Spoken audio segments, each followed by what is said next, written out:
करणं आवश्यक आहे. महिन्याला 15 ते 18 लाख जॉब्स असं वेगळे वेगळे लोक म्हणतील. आणि ही जॉब जर करायची असतील तर त्याच्यासाठी जॉब क्रिएटर्सची आवश्यक. जॉब सिकर्स तर ठीक आहे, तर जॉब सिकर्सला जॉब क्रिएटर्स लागणार आहे. आणि जर तुम्ही पूर्ण बघितलं स्टॅटिस्टिक्स तर जास्तीत जास्त जॉब क्रिएटर्स हे किंवा जॉब्स जे आहेत किंवा जॉब क्रिएटर्स आहेत ते अतिसूक्ष्म म्हणजे त्यांना नॅनो म्हणतो आम्ही त्याच्यामध्ये आहेत. आणि गव्हर्नमेंटच्या ज्या स्कीम्स आहेत त्या SME वगैरे त्याच्यासाठी ते 500 कोटीला SME म्हणतात. पण तुम्ही जर स्टॅटिस्टिक्स बघितले तर 98% of all companies in India are SMEs. त्यातले 95% आहे बिलो 1 करोड. तर अगदी छोटे उद्योजक आहेत. मग त्यांना काय लागतं, मग त्यांचे काय प्रॉब्लेम्स आहेत. मग आम्ही असं लक्षात आलं की 5 मेन चॅलेंजेस आहेत.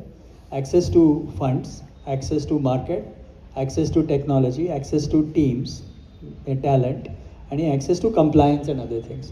तर या सगळ्याला टेम्पलेट करून आम्ही केलं की हे जर आपल्याला स्केलवरती करायचं असेल तर असं एक एक करून जमणार नाही. आपल्याला या सगळ्या लोकांना जी काय प्रॉब्लेम्स असतील त्यांची सोल्युशन्स आपण आधीच काढून ठेवली तर त्यांना हेल्प करता आलं पाहिजे.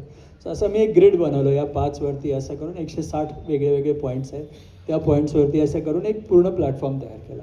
आणि या प्लॅटफॉर्मवरती आता 5 लाख लोक आमच्याकडे येऊन गेलेले आहेत. त्यांनी वापरलेला आहे प्लॅटफॉर्म. सो असं बेसिकली त्याच्यातनं आम्ही तयार केलं. आणि नॅनो एंटरप्रेन्योर्समध्ये आम्ही 10 लाख ते 1 कोटी या कॅटेगरीतले जे छोटे उद्योजक आहेत त्यांना काय लागेल त्याच्यासाठी आम्ही सपोर्ट करतो. आणि माझं असं ओपिनियन आहे की बरेचसे जे विद्यार्थी आहेत त्यांनीसुद्धा उद्योजक होणं आवश्यक आहे. म्हणून त्यांना काय ट्रेनिंग लागेल त्यांच्यासाठी आम्ही 3 क्रेडिटचा एक कोर्स केला आहे.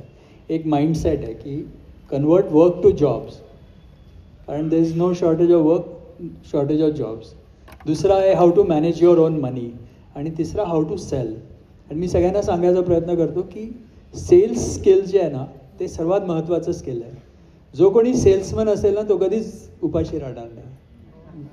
आणि आपण एस्पेशली मराठी लोक वगैरे आपण ह्याचा खूप विचार करतो की अरे तो सेल्समन आहे, त्याला खूप आपण डेरोग्रेटरी समजतो. पण sales is the most important skill. आणि सगळ्यांनी सेल्स कसं करावं ते शिकावं असं मला वाटतं. प्रत्येक विद्यार्थ्यांनी sales is the number 1 life skill that they should learn how to do. असं सगळं करून आम्ही हे नॅनो एंटरप्रेन्योर्सचं एक केलेलं आहे. आणि तू जे म्हणाला ते कसं की आता हे नॅनो एंटरप्रेन्योर्स जे आहेत कुठल्या कुठल्या क्लस्टरमध्ये ते जास्ती दिसतात. मग देवळांमध्ये काय होऊ शकतं किंवा मग लग्न होतात. आता मी सांगितल्याप्रमाणे 2.5 कोटी लोक एका वयाची आहेत.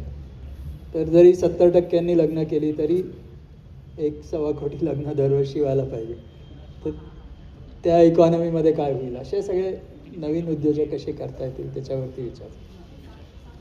आणि ज्यांना माहीत नाही ते देअस्रा याचं फुल फॉर्म असं आहे की DE हे देशपांडेच्या नावातनं येतं आणि ASRA म्हणजे आनंद, सोनाली, रिया आणि अरुण असे 4घांची नावं आहेत. हां, त्याचं असंही कारण आहे की देशपांडे फाउंडेशन जे आहे ना ते माझे देशपांडे म्हणून जे वेल नोन आहेत त्यांनी ऑलरेडी घेऊन घेतलं होतं.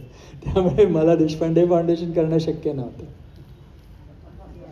आपण बऱ्यापैकी आनंदकडनं बरेचसे त्याचे अनुभव, त्याचे आयुष्याची पूर्ण जर्नी, त्याचे